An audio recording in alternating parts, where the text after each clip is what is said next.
So hi, Look Noise Podcast. I'm Shane. I'm Glory. Happy Tuesday. It is. It is a happy Tuesday. It's Tuesday, isn't it? It is Tuesday. We're kicking it off here. Packed day, lots to do. Too much. Apologies for not live streaming this episode, but we had some technical difficulties with some internet connections, and unfortunately, Glory and I do not live 5 minutes away from each other. We don't just do Zoom meetings because it's fun. We live convenient. Yeah, we live multiple states away, so we could not get together to conquer the Wi-Fi issues we were having last night, and said, we'll just do it in the morning. No, well, I'll see you tomorrow. So, Christ. we're kicking it off here. I went to a bunch of shows this past weekend, 3 in a row, which I realized I haven't done all year, and I haven't done in a while, and I think I'm still feeling it. Fucking exhausted. Yeah. But on last Thursday, I saw the Early November, Hit the Lights, Cliff Diver, and Flycatcher at Asbury Lanes. That was a good time, a good show. First time seeing all of those bands. We've had Flycatcher, Cliff Diver, and the Early November on the podcast. So that was cool to finally see all of them. Flycatcher was cool. Cliff Diver puts on one hell of a show. They're so fun. There's like 7 of them on stage, so you expect energy, and they give you a lot more than what you expect. Hit the Lights was pleasantly surprised. They blew me the fuck away. I thought their studio stuff was cool because I checked them out before the show because they were the only band going in where like I knew nothing about them at all, hadn't heard like any of their music. So I checked them out and I was like, oh yeah, this is cool, but the crowd was super into them. And then the Early November brought the fucking house down. They're so good. They're such a tight live band. Ace is a great front man. Jeff is hidden in the back there, but you can still see him rocking the shit out of the drums. No, I was looking for him. I was like, why the fuck is he all the way back there? Get him to the front. Come on, guys. Jesus. So yeah, that was cool. And it was overall a good show. The Early November in Jersey, I expected it to be a good time. Although they did keep talking about, like, Ace kept referring to when they played VFW halls 20 years ago. And I'm like, I was one. I was not there. I was a newborn. You're talking about that shit. That shit did not happen. Yeah. And then on Friday, I saw Shauna Dean Copeland, Jesse DeTore, and Zoe on Venus. Zoe on Venus was cool. She was the local for the show. This was at an art studio, Over the Moon Art Studios in Asbury Park. So that was interesting. Jesse DeTore is the main reason why I went. She put on a good show, rocks as always. And then Shauna Dean Copeland is like a folk punk artist, so not really my style. Didn't stay for the whole thing, but what I saw was cool. So yeah, it was an interesting bill because it was a little bit all over the place. And then closed out with folk punk. So it was like, all right, opened up with a pop act, and then you had like alternative punk and then folk punk, and I'm like, you know what, man, listen, interesting bill, very cool. And then Saturday, I saw The Dangerous Summer, Bad Luck, and Rose Colored World, and almost thought I wasn't going to make it to the show because I knew Asbury Park was going to be crazy busy. The Bouncing Souls were in town. They were doing their Stoked for Summer show, which is like their annual show in Jersey. They pack it out with a bunch of other punk bands, local and national, touring. So it's like a big deal for the Bouncing Souls fans and fans of punk music. So I was like, I knew it was going to be busy. Couple that on top of the fact that it's summertime and I'm going into Asbury before dinner time. So like the people from the beach haven't left. So all the spots are fucking taken. So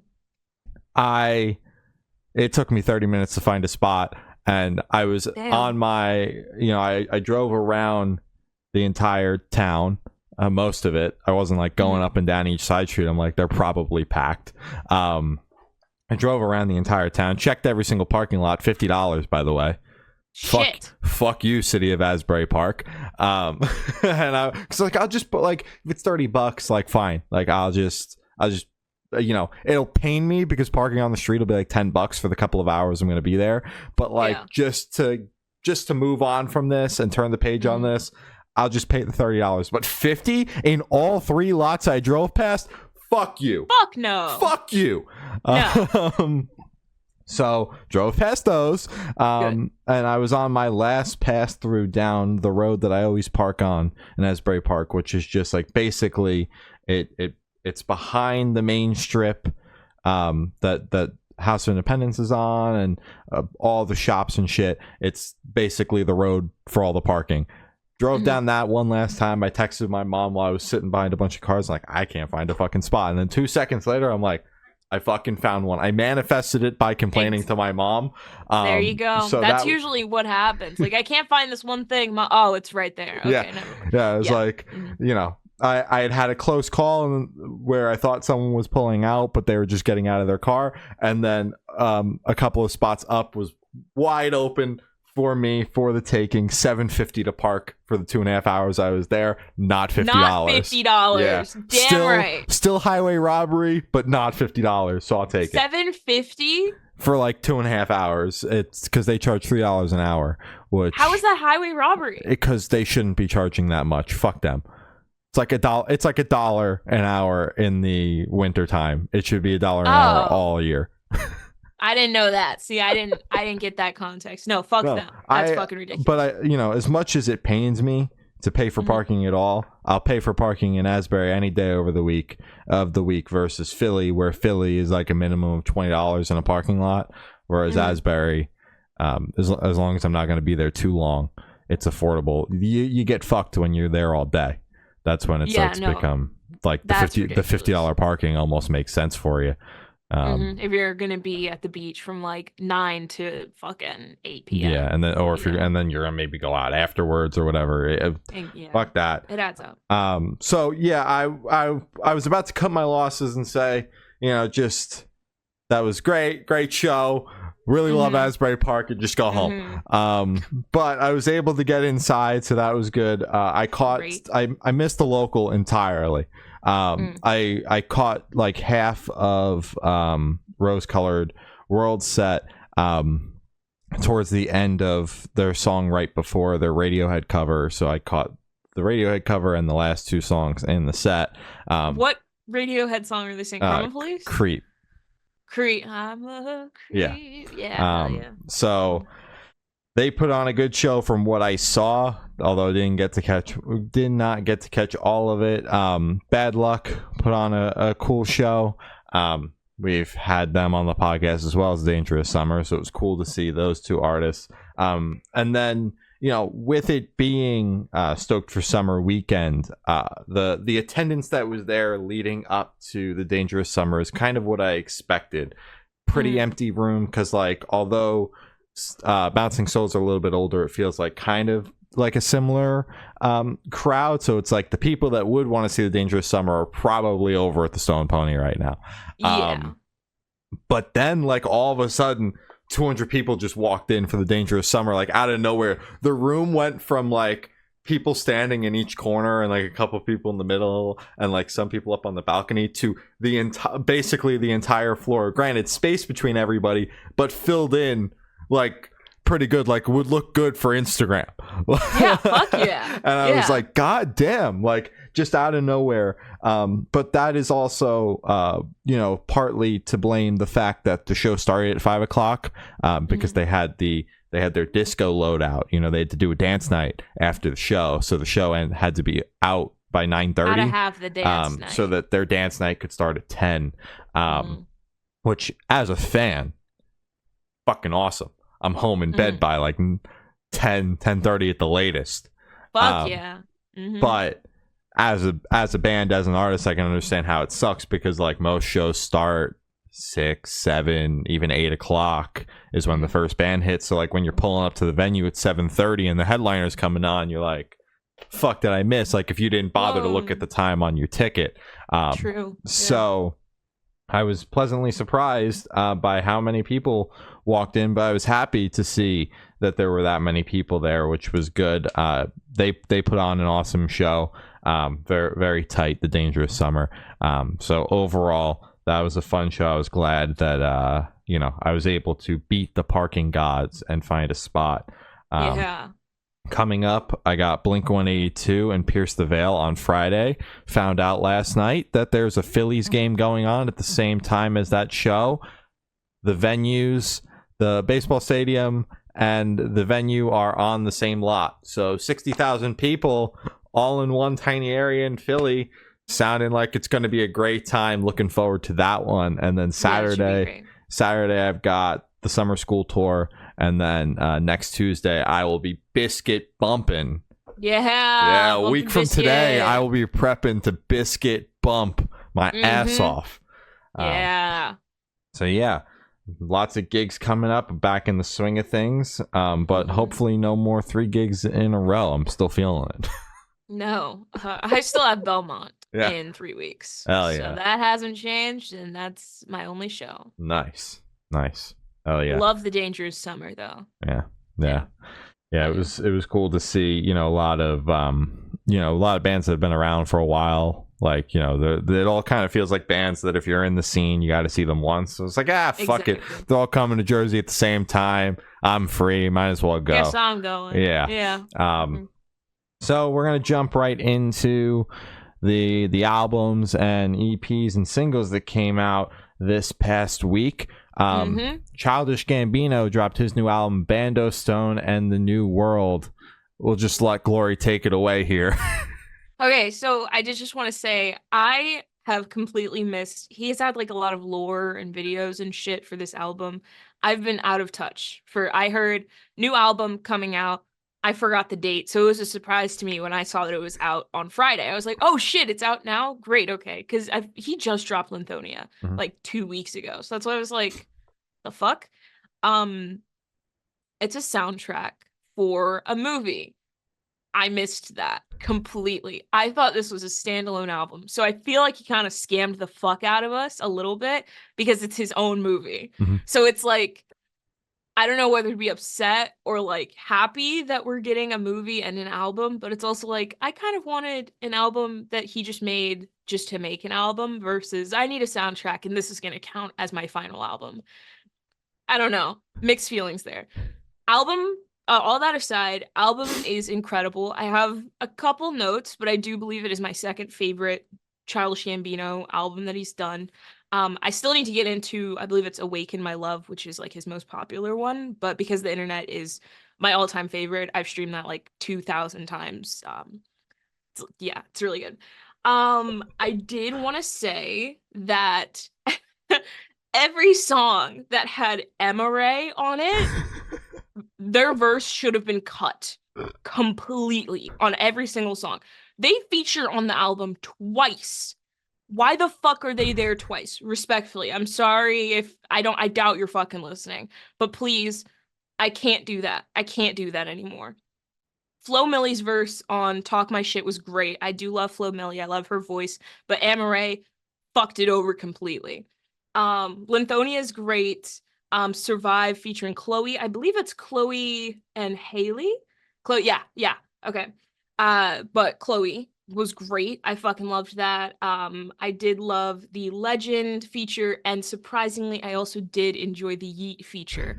I fucking hate Yeet, but I liked it. I liked it on this one. I thought that the album had great flow. I did catch little bits and pieces where it felt like parts of the movie were kind of mixed in, where there was kind of talking or like car noises or just something like at the end of a song where it wasn't even connected.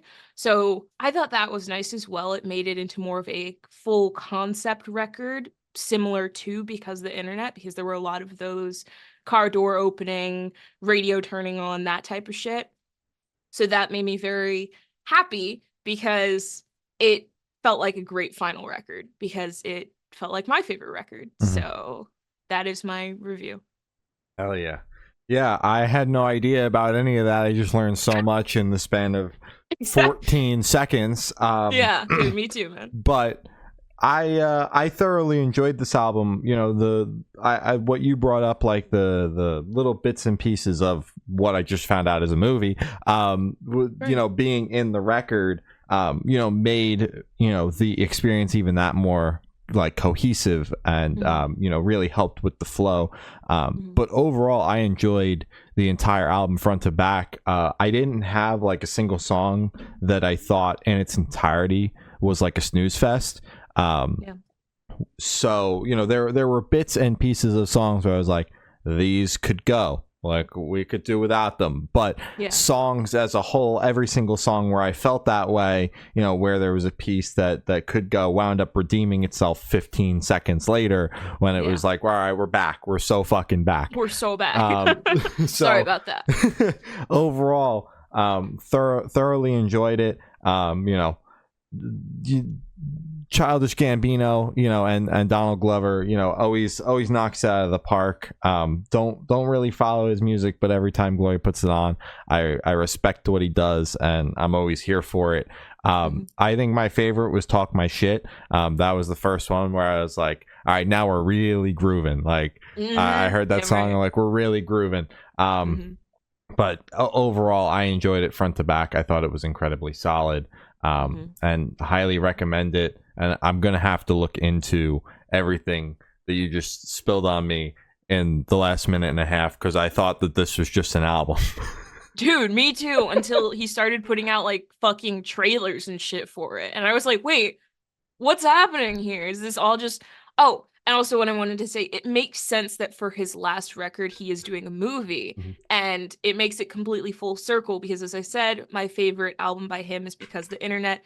He wrote an entire fucking script for Because the Internet that made it into an actual movie, but he never made it into a movie. So there's actually like a fucking like 44-page script just of the child or the kid, I forget what the fuck his character's name is, like his story and how it fits into the album and kind of how you're able to follow along. So the fact that he was actually able to make this one into a movie makes it make so much more sense, and it's great. I'm very excited. I will be tuning in.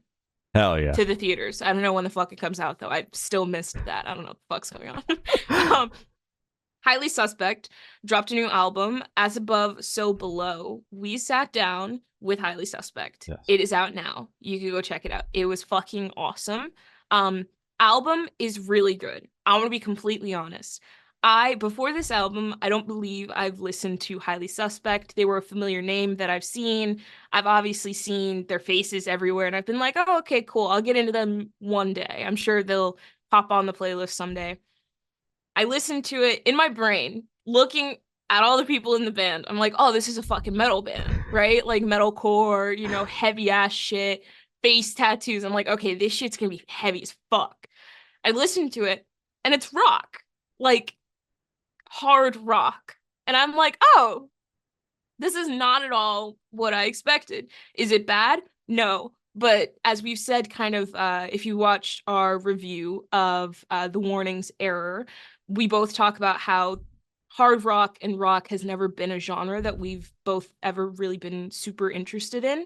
We respect it and we like it if we have to listen to it, but it's not something we're drawn to. More like metalcore, for me, rap, metalcore, rock, alternative, like that type of circle.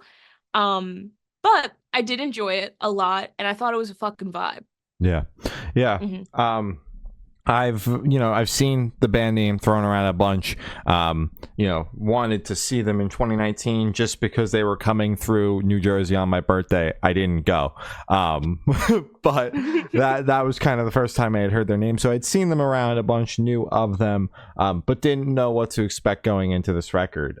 When I got a rock album tinged with some blues rock in it, that was the last thing that I was expecting. But I left this record blown the fuck away, because front to back it is such a beautiful piece of music. We dive deeply into the story behind the record and what ultimately was the catalyst for the album in the interview with Johnny, but it wound up being that he was living recklessly. he got in a motorcycle accident. That was kind of the awakening, and everything kind of spilled out for this record after that. So my favorite song on the record is Run for Your Death, More Pills, solely because it is like the fastest song on the record, the rockiest, and even on my first listen where I was like trying to figure out what the hell I was listening to the entire time because I was just so confused. That was the one where I came away with like that was fucking sick. And that point still stands for me after listening to it a couple more times. But I have a lot of respect for the opener, Summertime Voodoo, as well, because that really sets the scene for the record, kind of what you're going to expect, and what you're gonna get. But it's just such a beautiful piece of music, really knowing what Johnny was going through, what the album's about, the fact that they were able to get back in a studio together and do this one together, versus the last couple of records. It all comes through now that I know all of that, and really makes me enjoy and appreciate this album for what it is, getting to know all of the additional info about it, and not just being like taking the album at face value for a highly suspect record that I know nothing about, Yeah, damn right. So I enjoyed the album. It was fucking awesome. Highly recommend, even if like the rock and the tinge with blues rock isn't necessarily your thing. I think it's a beautiful piece of music front to back. Highly recommend. You could still find something that you like and something that you could appreciate from it, for sure. Yeah, I mean, if you like heavy music, More Pills is there you go. There you go. There for you. Found your song. Flat Black dropped their new album, Dark Side of the Brain. We talked to Rex from the band. It's out this Friday. So this review will be out the same day? 3 hours after the interview will have came out. So the interview's out. You can go watch it. Yeah. Check it out. Hell yeah. I love big hard rock albums. I love them. Yeah, say louder. Holy shit. So fucking sick. Like, knowing like the band, started with Jason, formerly of Five Finger Death Punch. He put together a band. So, seeing that their first tour was with Godsmack and knowing where Jason came from, I'm like, okay. It makes sense why a band like this would get that kind of opportunity. But I'm just like, I didn't get to see them opening for Godsmack or anything like that. I haven't seen the band yet, but I was able to visualize some of these songs in that setting, like being that I know nothing about the band, seeing them for the first, like if I knew nothing about the band, seeing them for the first time, a song like Sideways opening in like an amphitheater or an arena would blow me the fuck away. Pants would have been shot. Yeah, no, it's crazy. Like, Sideways is the song where I was like, if I was seeing them for the first time opening for Godsmack or any large band in an arena or an amphitheater, and hearing that song and after halfway through the set list, like, that would have been like, I'm checking this band out when I go home, because I can just visualize that song in that setting already.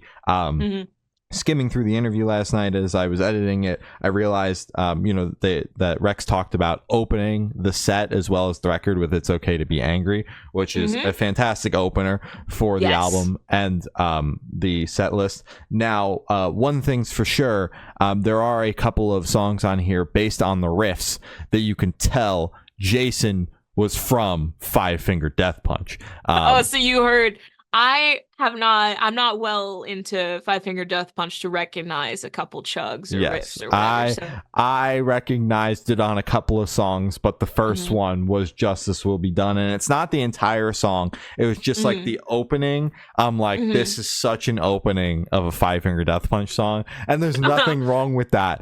Because you love Five Finger Death Punch. I'm a Five Finger Death Punch enjoyer, but yeah, I was like, listen, and I can't even fault the guy because it's not like he's copying anything. He wrote all those records. That's his shit. Yeah. Like, I don't even care. Like, all the more power to him. but I do think that, you know, it is the perfect blend of, like, you know, the era that Five Finger Death Punch came up in, and that time period, as well as more modern metalcore and hard rock. I think it really toes that line perfectly. But, you know, my favorite songs, easily fucking Sideways, probably my favorite song on the record, but also Nothing to Some, because Corey Taylor's on there, which is fucking awesome. It's like this fucking record was made for you, dude. Corey Taylor and Five Finger Death Punch. like Corey Taylor just comes out of nowhere, and I'm like, this is fucking awesome. We've been seeing a lot more of him recently, and all of his features have been really good. Yeah. I'm happy to see, like, you know, because his name has been a lot of, you know, rock and butt rock, and, you know, a lot of butt rock, whatever he wants to do over there. Country. Yes. But to see his name attached, you know, his own name, you know, his own Spotify attached to heavy features has been cool. Obviously, he's known for that, but, you know, we've seen so much from that page on Spotify that we had to stop covering it because we were just mean about it every time because we don't like it.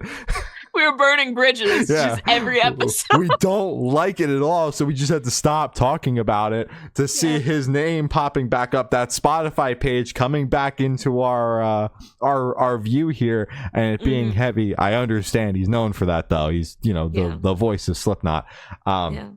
But, you know, my other favorite is It's Your Lack of Respect, solely because you can't take that one. It's such a just, oh, fuck you, I love that. Overall, I enjoyed this album, as you can tell, just a little bit. I like this album a normal amount.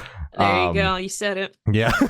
I enjoyed this album. It's fucking sick. Hoping to catch them at some point soon. Highly recommend. Hell yeah. No, this album is solid as fuck. It is incredible. It is very consistent. Each song is fucking hard hitting. Unlike maybe like two songs that are a little bit softer, but I mean, you got to have those in there to balance it out. My three favorite, I'll give you, It's Your Lack of Respect, the opener, It's Okay to Be Angry. That one I cannot gas up enough. It is a perfect opener. It fucking kicks you in the jaw, and it's just heavy and angry, and it's fucking awesome. And then also, I believe, it was the Corey Taylor feature. Yeah, okay. I mean, he got me. That song goes hard, and, you know, he's on a lot of that song too, which is even cooler. Like, you know, hearing him and Rex go back and forth, it's not like he's just on one part of the song. He's there for a good bit of it. So yeah, that song's fucking sick. Yeah, and I've been seeing them post a lot. Obviously, after the interview, I followed them, and just seeing them on fucking massive stages. I think they're on like a small festival circuit right now, and they are crushing it. Like the crowds that they are drawing are fucking insane. For what I assume this type of band or this size band, I'm like, holy shit, where do all these people fucking come from? But then you look at the names that are in the band and you're like, okay, you know, people would be drawn to that. And also, this album, the songs that they've already put out, people have listened and people like what they hear. Crazy record. I fucking love it. And I will be revisiting because it's everything you want in kind of like a heavy rock album. Yes, absolutely. Yeah, the crowd and the draw and everything around this band has been amazing to see, and like, you know, the fact that the first tour was with Godsmack, because like obviously there's that Five Finger Death Punch name attached to it, but at the same time it's a 50-50 shot if those people that are fans of Jason and a fan of the band and a fan of the work that he did in the band, 50-50 chance that they're going to come over and then support a new project. So it's still a gamble every single time that you go from one band that is huge and then do another thing. Like, obviously there's going to be some carryover, but it's like, how much of that are you going to bring over? So, you know, doesn't matter the names attached to the band. It is so fucking cool to see how fucking fast they are growing. And, you know, how, like, just fucking massive. It's gonna be big. I think this album is gonna do huge things because it is like the perfect embodiment of what people want to see from hard rock right now. So I think this is going to be big. I think I'm going to be hearing a lot of this on Octane, big Uns Countdown when I'm driving, DoorDash on the weekends, you know. Yeah. Yes. And Rex is a fucking great front man. I'm just seeing him like stomp around on stage and shit with his fucking hair. I'm like, hell yeah, that's a front man. Hell yeah. Hell yeah. FOXCULT dropped a new EP, The Amethyst Drift. EP is incredible. For it just being 5 songs, holy shit, it made me want more. I think it is the perfect balance of upbeat rock, but not fucking heavy. It is a nice kind of like floating along rock, and I love it a lot. It's a great vibe. I was decorating while listening to this for the 3rd time, and I was a big fan of it. Nice, getting in that decorating grind.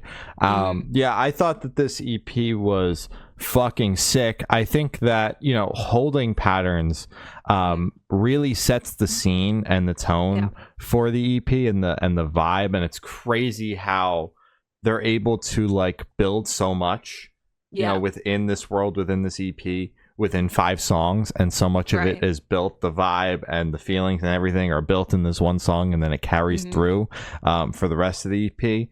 They encapsulated the vibe perfectly, and, you know, made it so that like obviously you can listen to these songs one-on-one, but like I had to pause the EP in the middle of what I was doing, because I think I like got to work and I just restarted the EP when I got in the car to drive home, because it was like trying to pick it up where I left off and like getting a little lost in a sense. So it's like I just have to start this over from the beginning, because it's like I gotta set the scene and the mood and the vibe. Gotta get the vibe. Yes, man. Going into this EP, I think it's so crucial. But all the songs, you know, with that being said, all the songs stand alone on their own. If you were to like pick 1 or 2, they're all incredibly solid songs. They don't not stand on their own. But you know, if you're going to sit down and listen to the experience, don't start in the middle. Don't click shuffle front to back this one. Yeah, exactly. You gotta fucking sit down and listen to this shit in one go. Yeah, absolutely. Calling All Captains dropped their new EP, Emotion Sickness.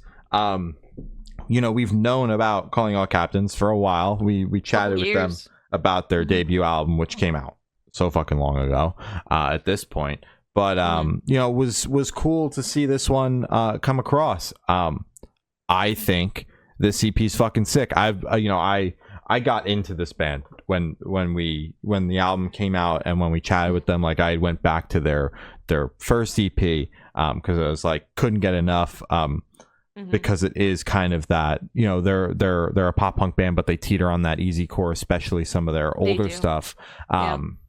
So I was just like, this is like exactly what I need. I think this EP is fucking awesome. My favorite is Sunbeam. I think it's an awesome closer. Glory, we can have the same favorite. It's okay. It's fine. I'll pick another one. Whatever, man. Whatever. I think that Sunbeam is a fantastic song, fantastic closer. But, you know, I also like Be Cool and Skin and Bones, and I thought Wildflower was my favorite, but that was just because it was a single. And then I listened to the whole EP and I was like, that song is great. But Sunbeam, can we talk about Sunbeam? I'd love to talk about Sunbeam. I don't want to discredit One More Day. I think it's a great song, but it is the slow cut on the EP. So I liked it. But I'm here for the riffs, man. That's what I'm here for. But overall, I thought it was a fantastic EP. Stoked to see new music from them. They're going to be touring so long. They're coming through headlining in the States in the fall. So if they're coming to a city near you, you should go. For sure. Their shows look like a fucking hell of a time. Yeah. This EP is incredible. 4th listen, it completely clicked for me. First listen was great and I loved it, but it didn't grab me, I guess. I was like, okay, I liked it, check, moving on. I revisited a couple times before the podcast recording that we're doing now, obviously. And holy shit, clicked completely. Second listen, I was like, why the fuck has this not been on rotation since I first listened to it? What the hell? Wallflower is incredible, but as you said, it's a single, so it's like womp womp. It's a great song, but I gotta give more credit to the other songs. Skin and Bones is my second favorite song. I fucking love it.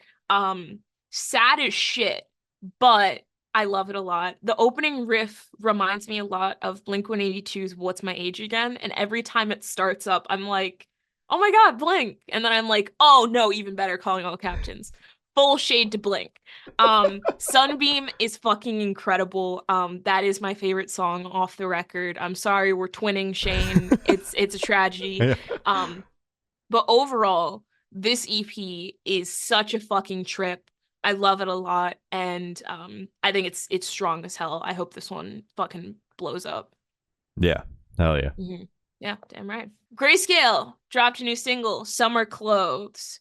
Grayscale, welcome back. Great Welcome song. back. Yeah, this song is awesome. Although I've noticed they've been teasing like 7 other songs on social media, and this was the one they weren't teasing or playing live. I saw the fans in the comments were like, "Come on, man, you drop this one, not the one you've been playing live all year." Yeah. So I thought that was a little funny. But I think this song is cool. And just patiently waiting for the record that is supposedly due out in 2025. Why we gotta wait so long, I don't know. That's not a real year. But what the fuck are you talking about? I'll wait patiently for you, Grayscale. That's okay. You can make me wait. Drop the entire album as singles on social media. Don't do that. Play them all live and don't drop any of them. Don't do that shit. Give the album now. I really liked the track a lot. I thought it was a fucking vibe, and I'm starting to really enjoy Grayscale a lot more. I feel like my ears weren't ready for them the last time we reviewed their full length. Mm-hmm. I think last time it was a fucking full length. Yeah. So I feel like I liked it, but it wasn't like I'm excited for, whatever they have next. It was just like, okay, cool. Now it's like I'm very excited, and I will be waiting for the album or the next single, whatever the fuck you guys. I don't think they even know what they're doing over there. If they're teasing 5 different songs, playing another, and then they drop this one that wasn't even teased, I think they're a little confused. 4 Years Strong dropped a new single, Bad Habit. Fuck yeah. All of their singles have been great. This one is exactly the same. It's fucking incredible.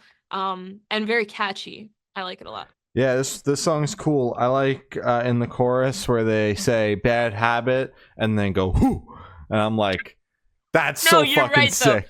They're right. Yeah. I'm like, that's the part of the song that gets me pumped up. And although I wish that they did it more than just the first time they said "bad habit" in the chorus each time. If they did it too many times, I'd probably be on here being like, "Why they go "whoo" so many times?" Stop going "whoo." So I think they perfectly encapsulated my feelings with this song.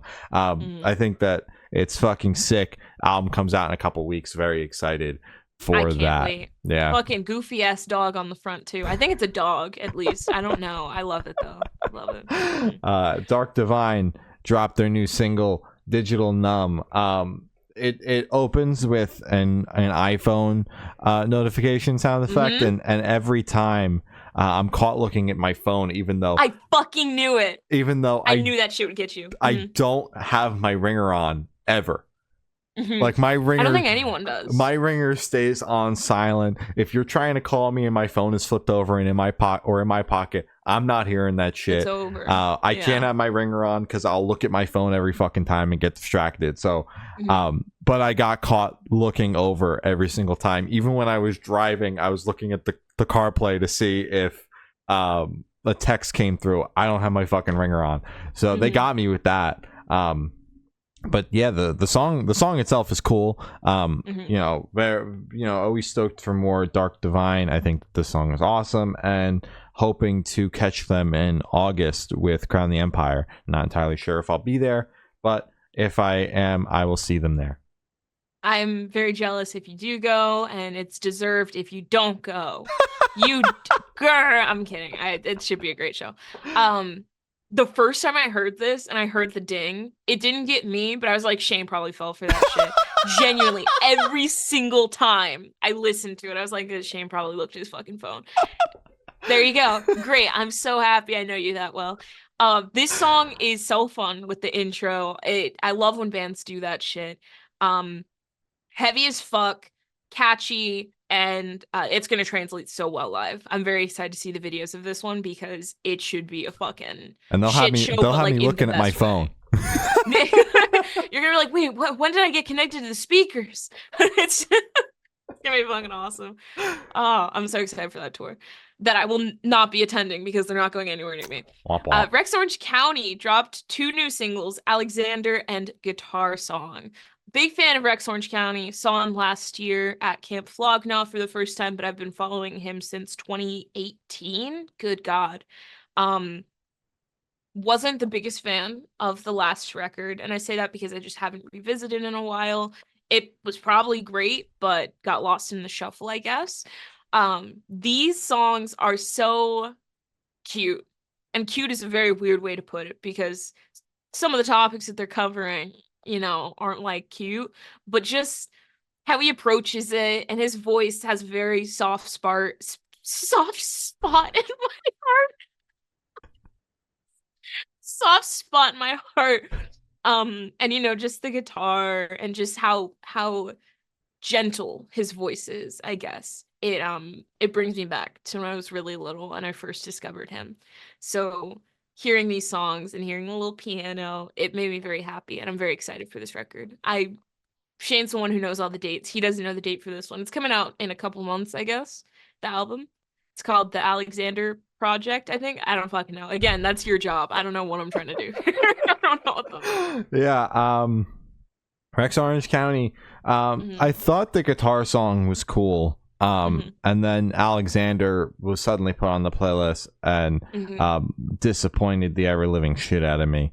I was not a fan. I'm if I wanted to listen to spoken word, I would go to a poetry night. I'm gonna be honest with you. That's how his back hurts. His back hurts. That's how I feel about that song. I just I didn't feel like it was going much of anywhere, and was very, very slow, a little too slow for my liking. But I enjoyed Guitar Song. So we'll be covering the record. Hopefully the rest of the record does not sound like Alexander, or else it's going to be a long fucking listen. But we'll remain cautiously optimistic going into this one. Last time I remained cautiously optimistic was when I went and saw The Story So Far for the second time. Wound up disappointed as hell within 10 seconds. So hopefully it was like 5 seconds. Hopefully he walked out on stage and I was like, the band still sucks. Fuck this band. So hopefully this time my cautious optimism goes in the right direction, not the wrong direction. Yeah. Oso dropped their new single, That's What Time Does. New album coming out August 9th. Very excited for that. They cooked with this fucking song. It rocks. Yeah, damn right. I love this. It's such a fucking summer vibe. I love it. It makes me feel like I'm cruising down any Californian street in Hollywood. I can't name a fucking street. And just like have the windows down and shit. It's like that kind of vibe. It's very nice, very summery. Yeah, hell yeah. I agree. It's got the summer vibes, windows down, reasonable speed on the parkway, the turnpike, the highway. I liked it. I'm excited for this album. Damn right. In her own words, dropped a new single, Story of Us. This song is very good. I fuck with this song hard. Yeah, I thought this one was catchy. One of the strongest songs I've seen from In Her Own Words. I agree. Yeah. I just this one. For me, sometimes I find myself with this band, enjoying the full record and being a little lost as the singles are coming out and really, really getting it when the full album comes out. But this song, I'm like, this is a hit. Like, it's got a strong chorus and it fucking rocks. So I like this song. I'm excited for what's to come, hoping for more soon. Damn right. Oh, yeah. Damn right. Phantom Code dropped their new single, Ebb and Flow. We just had them on the podcast to chat about their last single, No Future, so you should check that out. But new single time already, and we spoke very, very briefly about it. They kept referring to it because they had just recorded it, and we were asking them about this last song, and they were like, shit, we got to go back because we just finished recording the new one. So that's how we talked about that with this one. It's cool, man. It's heavy, heavy ass riff, long ass screaming part. I'm here for it. It's exactly what I signed up for. Exactly. No, I'm down. I fuck with the chorus hard. I think it's very catchy. I think it's very fucking upbeat, fast, great song. Hell yeah. Damn right. Left to Suffer dropped a new single, Give Them Death. Jesus Christ. So heavy, man. But they're very much deathcore. Ooh, and I'm here for that. I love that shit. I think they're a great band. But we got clean vocals in the chorus, and I like this shit a lot from this band. I'm a big fan of like the heavy verses, clean chorus kind of vibe anyway. But to see them doing it where it's always been so like just 4 on the floor, as nasty as it can possibly be, the clean chorus was a pleasant surprise, and I enjoyed it a lot. I like this style from the band. Yeah. Okay, that's fair. I thought it was really, really fucking heavy, and it made me go, ooh, all right. I didn't hate it. I'm gonna be honest. I didn't hate it, but deathcore is not my cup of tea yet. I'm sure in like 2 years, man, I'm gonna be singing along somehow to that shit, and it's gonna be great. But not right now. Yeah, fair enough. Not right now. Drug Church dropped their new single Demolition Man, announced their new album coming out October 4th. Boy, oh boy, that feels like it's a ways away, but I can't believe it's already gonna be August soon, which is crazy town. I enjoyed this song. I think it's cool. It's groovy as hell, and I'm excited for this album. Enjoyed the last record, but didn't really come back to it. But this single in particular, leading up to this new record, has got me excited. I like this one a lot. Damn right. Groovy is like the best word to describe it because it's just such a fucking vibe. I like it. It's not like heavy, but it's also not like a fucking snooze fest. It keeps the vibe going. It keeps the groove going. I just reused the same fucking 2 words I just used to describe it. It keeps the energy flowing, and it doesn't really have any kind of boring parts, I guess. So I really fucking enjoyed it, and I'm looking forward to their album. It should be great. Oh yeah. Fever 333 dropped a new single, Higher Power. Fever 333, you have bumped your way very high up on my list of bands that I need to keep an eye out and get into. I am very excited to have they announced an album? No, I can't wait for your album because it's probably happening because singles. Exactly. It's been like what, 3 singles so far? Something like that. Because I think it was it's 3. It's 3 so far. So very excited. Every single song has been fucking crazy. Vocals are addicting. They are so fucking good. It's like everything I want because this is hardcore, right? Yeah, this is the fucking hardcore that I like. This is incredible. The energy is awesome, and again, the vocals are my favorite part because they're so fucking. They're in your face and they're angry, but it's not like when angry. It's like I'm gonna fucking kick your ass angry, and I fucking love it. Yeah. Hell yeah. This song's fucking sick. When it opened, I was like, what the fuck is Fever 333 doing? Because they're very much like chaotic, in your face, and the opener was like, I don't know, it feels like, could be on Octane, like, the opening of an Octane song that I hear in passing, and then I was like, there we go. Found the Fever 333 within the Fever 333 song. Found that. So that was good. I enjoyed this song a lot. Patiently waiting for more, hoping for an album at this point. Please. So many songs and no announcement yet. Hoping for more. Yes. Armor for Sleep dropped their new single In Another Dream. First single since their last record in 2022. We got to chat with Ben around that album, so you should check that out. But I enjoyed this song. I think it's cool. I'm excited for more. They're out doing some select dates of that absolutely massive Hawthorne Heights Is for Lovers and 20 Years of Tears little combo tour presented by Is for Lovers. So much going on. Like there's Is for Lovers Fest, and then there's like basically the small touring version of that, which is 20 Years of Tears. So yeah, they're out there doing some of those dates, so you should check them out if they're coming through. But the song is awesome. Like it a lot. Yeah, hell yeah. This song is great. I fuck with it a lot, and I hope this means something else is on the horizon, because it's about time for another I'd record. say so. And I'd be open to it. I'd be okay with it if they dropped it like tomorrow. Yeah. I'm here for it. I would be, moderately excited. Maybe I'd listen to it a couple times. I don't know. But yeah, fuck yeah, great song. Trash Boat and Eric V from I Prevail dropped a new single, Be Someone. Trash Boat, I've had my eye on you for quite a while. I fucking love this song a lot. The energy is fucking crazy. The I Prevail feature caught me off guard a little bit, but then I was like, no, this makes sense. I don't know why I'm caught off guard. Great fucking song. I loved it a lot.